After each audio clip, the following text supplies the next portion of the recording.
हरि प्रसाद सुबह सुबह अपने खेत में खड़ा था। आसमान में काले बादल छा चुके थे। बरसात आने ही वाली थी और गांव के हर किसान को पता था ये धान बोने का मौसम है। लेकिन हरि प्रसाद के खेत में कुछ और ही हो रहा था। भारत के दिल में बसा एक छोटा सा गांव था, सुंदरपुर।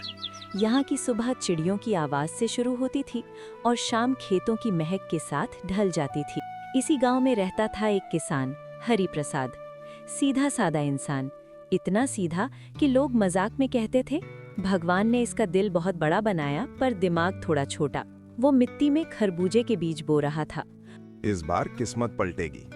सब एक जैसा करेंगे तो फायदा किसे होगा? उसे लगता था कि भीड़ से अलग चलना ही अक्लमंदी है, पर कई बार अलग चलना गलत दिशा में भी हो सकता है। घर से आवाज आती है, अरे सुनते हो, ये तुम क्या कर रहे हो? पूरे गांव में धान बोया जा रहा है और तुम खरबूजा बो रहे हो। अकल बह गई है क्या बारिश के पानी में? अरे इतना क्यों चिल्ला रही हो? सब सोच समझ कर किया है। देखो कमला, जब सब धान उगाएंगे तो धान सस्ता होगा, खरबूजा कम मिलेगा, दाम बढ़ेगा, तब देखना मुनाफा ही मुनाफा।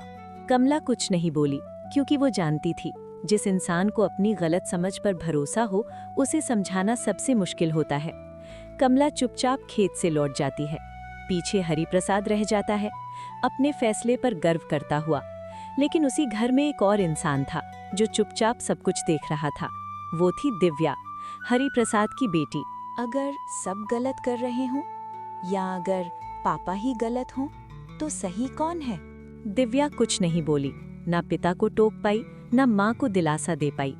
कभी कभी बच्चे चुप इसलिए नहीं रहते कि उन्हें समझ नहीं होती, बल्कि इसलिए कि वो बहुत कुछ समझ चुके होते हैं। आसमान में बिजली चमकती है, पहली बूंद मिट्टी पर गिरती है। बरसात सिर्फ खेत नहीं भिगोती, कई बार किस्मत भी भिगो देती है। हरि प्रसाद को नहीं पता था कि ये खरबूजे के बीज उसके जीवन की सबसे बड़ी परीक्षा बन जाएंगे। और दिव्या, जिसे आज कोई नहीं सुन रहा, कल पूरे गांव की आवाज बनने वाली है। लेकिन हर कहानी की तरह इस कहानी की शुरुआत भी एक छोटी सी गलती से हुई थी। बरसात के साथ साथ सुंदरपुर की जिंदगी भी चलने लगी थी। खेतों में कीचड़ था, रास्तों पर पानी और हर घर में उम्मीद कि इस साल फसल अच्छी होगी। हर घर में, लेकिन हर दिमाग में नहीं। हरि प्रसाद रोज सुबह खेत जाता, खरबूजे के बीजों को ऐसे देखता जैसे वो सोना उगा रहा हो। देख लेना, सबको पता चल जाएगा कि अक्ल किसे कहते हैं। उसी घर में हर सुबह दिव्या माँ के साथ काम करती। तेरे पापा को समझाया होता तो आज ये हालत ना होती। माँ, कभी कभी इंसान तब सीखता है जब उसे चोट लगती है।